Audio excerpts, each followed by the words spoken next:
pioneer is to be the world's first punching bag. Hello everyone and welcome back to my channel.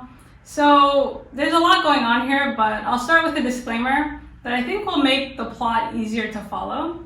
So there's two things going on here. The first is the aftermath of George's death and the events at Artem, and Christina Braithwaite. So her whole in-family drama. Now at first it might seem like there's two separate storylines going on, but they're actually one and the same. So the episode starts off with Leti and George's funeral. Now I can't actually believe they killed George. Like, I felt it in my soul that they had killed him, but I didn't really believe it. And I think for me this raises the stakes and it makes things a lot more real. And the voiceover in Leti's head is telling her, what are you gonna do with your life? What's happening to you? Like, what are you gonna do moving forward? And Leti is the only other person that could have died that night, right? And I think for Leti, the disposability of herself, or just the disposability of Black people, is kind of running through her head. And these two storylines that seem separate kind of come together through this house.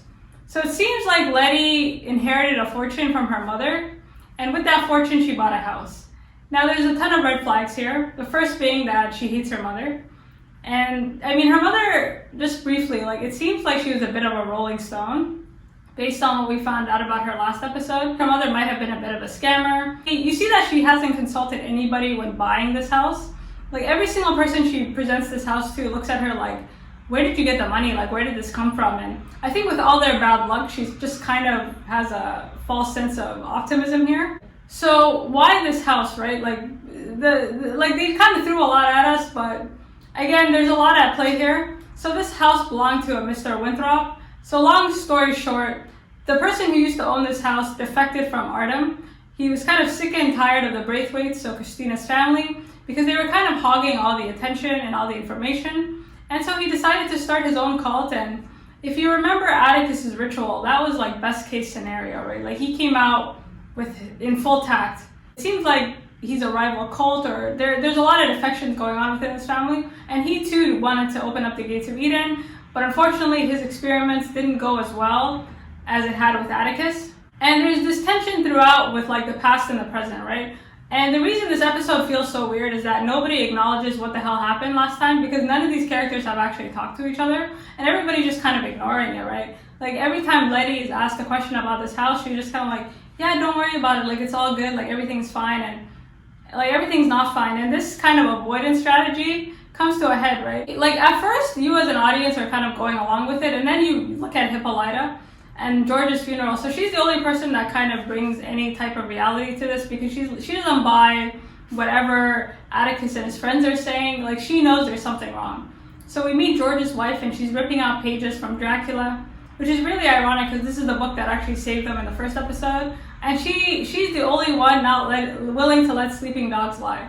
So they told her that her husband had been shot by the sheriff, and they kind of took care of the sheriff, quote unquote. So there's a lot of weird kind of things, and there's just tension throughout, right? Like, she's a type to grieve in silence, and you see it coming out through Atticus, right? So at this point, we're 3+ weeks in, and Atticus has been living with them, and he's been overcompensating, it seems, and he has a very poor poker face. Like, he's the type of person to do the most, and this is probably why George's wife doesn't quite believe the story. It seems like Atticus has been helping with the Green Book. He's been doing a lot of things and editing it and just basically doing everything that he can, but it's not helping, right? It's just, she thought there was something wrong, and now she knows there's something wrong. And even, like, Atticus is just no longer able to deal with the tension, and he's asked to kind of be on his way in so many words, and he goes to visit his father.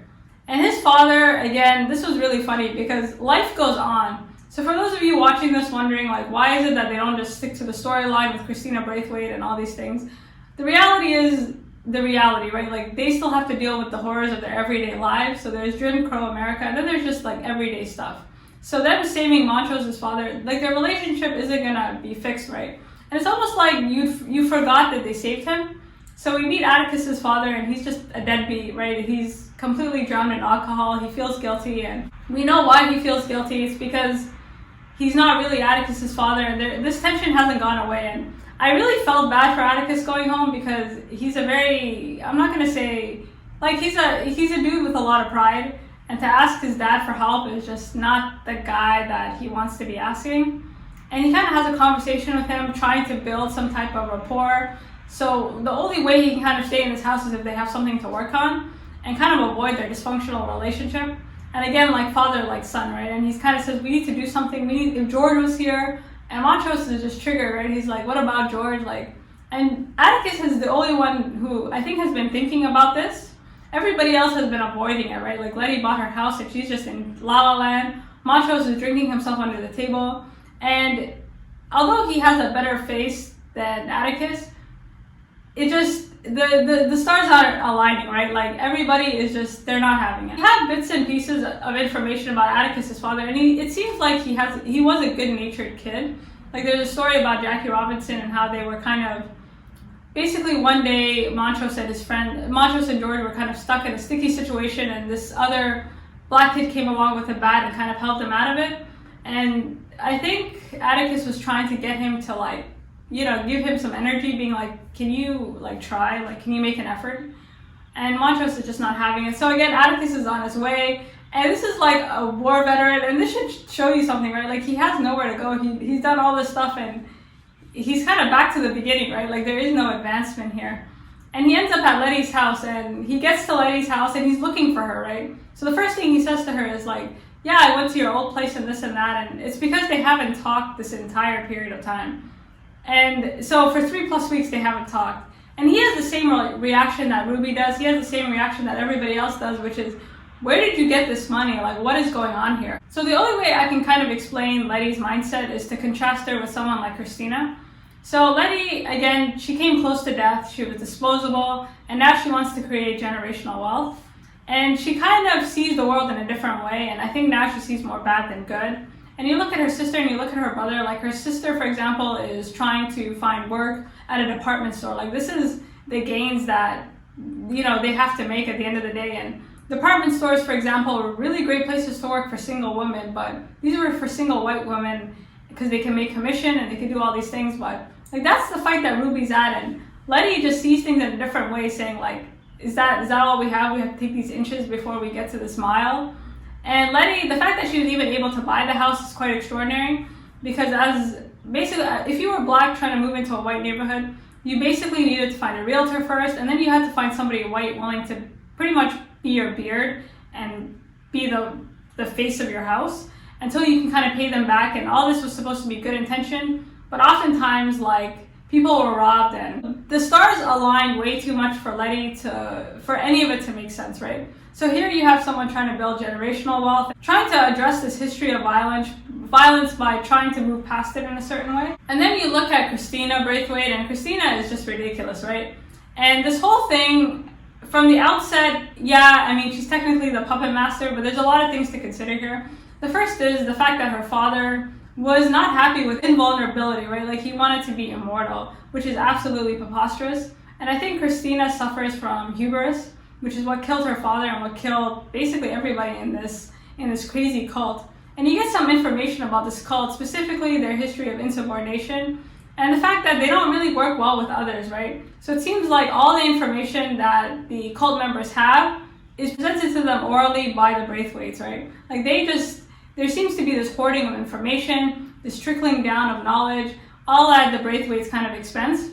And I think this is another case of like father like daughter. She's trying to take control of generational wealth. Like she doesn't really have to build into it. And for her, she's a pioneer in terms of being a white woman in this field, but there's no violence being inflicted on her. Whereas someone like Leti is a pioneer in all aspects, right? She's a pioneer as a woman and she's a pioneer as a black woman. And this tension is kind of played out in this house, right? This house represents a history of violence in terms of, I guess, pioneering, and how do you address this history of violence, and also who's responsible for addressing this violence? Is it the people who perpetrated this violence, or the people who, you know, end up dealing with this year after year after year after year until, you know, that's all you can do, right? Is fight for a spot at a department store and not immortality.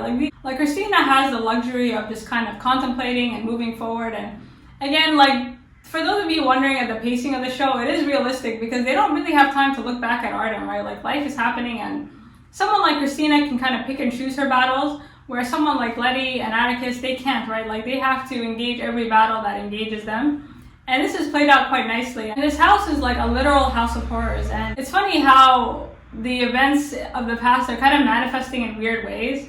Like, you get to the party, like she throws a literal party at a haunted house, and this is quite perplexing, right? And I was thinking about this at the end of the episode. A lot of institutions like universities and government buildings, like they're built on sacred land, right? Like they were stolen from people, and oftentimes the history of these places is not really known. And I think it's now that we're acknowledging like, oh, this is on, say, Aboriginal territory and this and that, and this is not stuff that is really told to you, right? And this process of renaming and reclaiming things, I'll talk about this at the end, doesn't just apply to people, right? It applies to places and things. And to kind of have a party on top of this, I think speaks volumes. And so many things are happening. The first is the fact that she lost her virginity.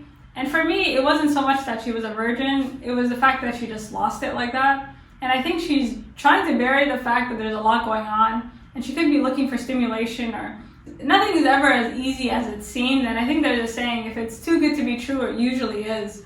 And of course the party comes to an end and the cops come through, and they kind of go back to the same recipe as they did in the first episode, which is like, who are the real monsters, right? So throughout this episode, you have all these racists coming through saying, get out of our neighborhood, this is a white-only neighborhood. And like, again, you don't need monsters or aliens or Christina Braithwaite to really, like, if this is an inconvenient storyline, then it kind of makes you wonder. And all this tension kind of builds up, and she kind of just starts smashing things and breaking things. I look at Leti, and I think she's someone who's trying to make it easier for the next girl, you know?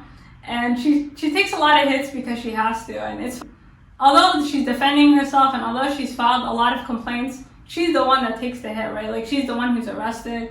Her tenants move out because they blame her for basically causing this ruckus, right? Like, they don't even blame the police. Like, there's such an order of things, and there's just a weird comfortability to everything. And, you know, even when she's being arrested, we find out, it seems like the horrors never end, right? So this cop who arrests her basically asks her, like, do you know where you are? Like, and she's like, Jim Crow America. Like, do you know where you are? And she's just like, what the hell do you want from me?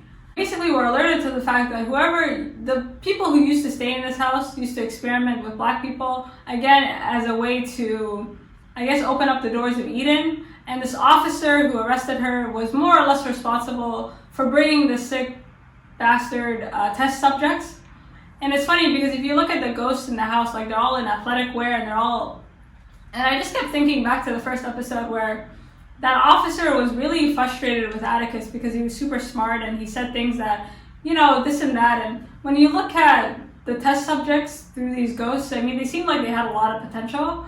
And we're not sure how he's picking people. And I think it just goes back to, like, you're damned if you do and you're damned if you don't. Like, if you do everything, even if you do nothing wrong, you're disposable. And this disposability of black bodies, like, throughout, like, this theme throughout, I think plays itself nicely. And by force, you know, Leti is basically forced to confront the reality, which is that things are way too good to be true and this house is haunted and nothing is what it seems, right? Like, I mean, nobody has acknowledged what happened, nobody seems to care, but it's still gonna follow you. And so, you know, by force, she addresses it through this goat lady. And this is why I said in the beginning that I think Leti's mom might have been a scammer or hustler, because she says that she found this goat lady or this ritualistic person through the grapevine, through one of her mom's contacts. And so there you have it. Like, the purpose of this lady is to protect the house and get these demons out of the house. Specifically, the sicko who experimented with black bodies.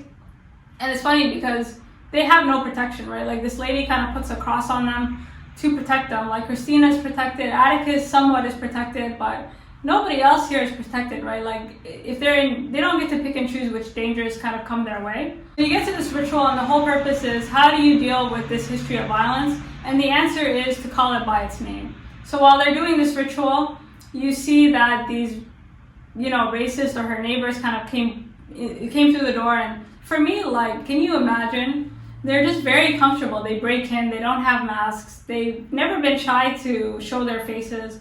Like, it's understood that if you're white and you want to inflict violence on someone black, then it's normal. Like, they can come through the window, they can come through the day, they can come whenever they want, and they don't have to hide, they don't have to, like, they don't really have to do anything. So this contrast was quite nice because it kind of turns it on its head, right? So this ritual works, and it works specifically to get rid of the evil demon, right? So it seems like the bodies of the people who were experimented on not only live in the house, but the person who committed these atrocities still controls the house.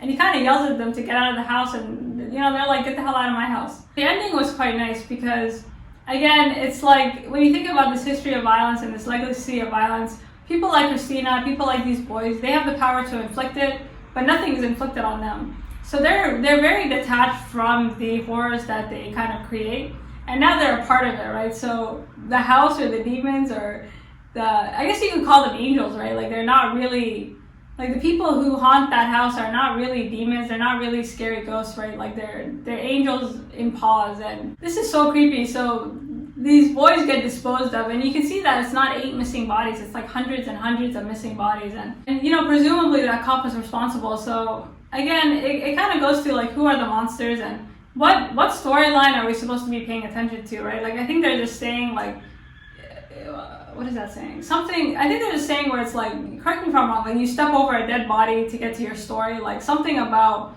like sometimes you'll be so focused on whatever it is you're doing that you ignore the horrors in front of you. And I feel like this is true, right? Like all these things are happening, but the biggest revelation is the fact that Christina was responsible for all of this.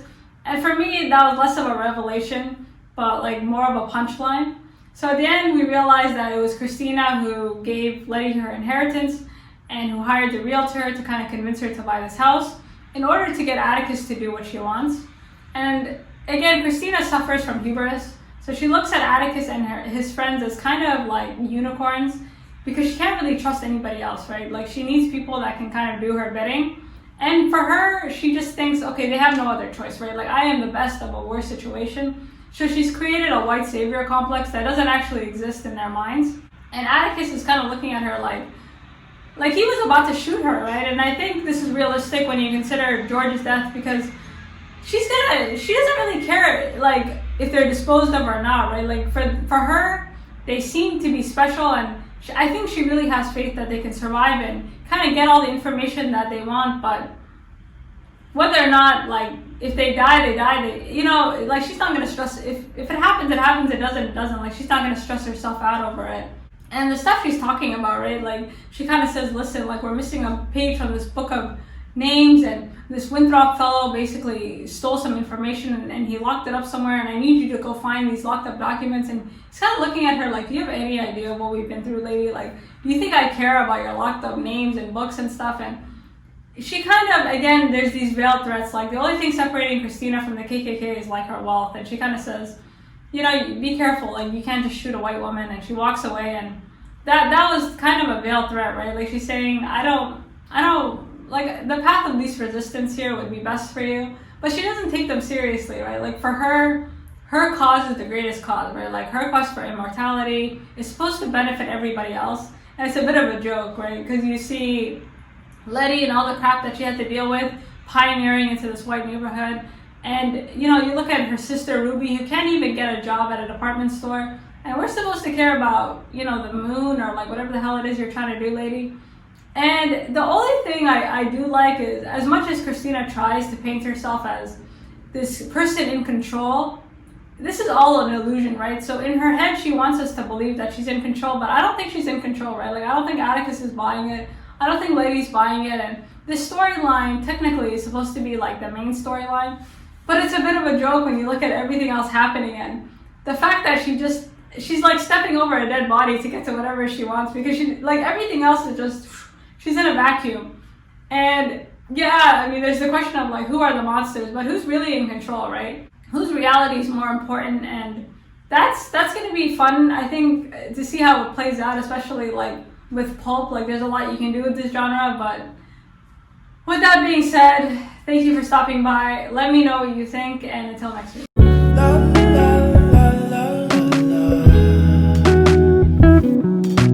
Let her know, I gotta let her know that she my white horse, she my medical. She like my baby mama, know how to take care of me, give my baby problems.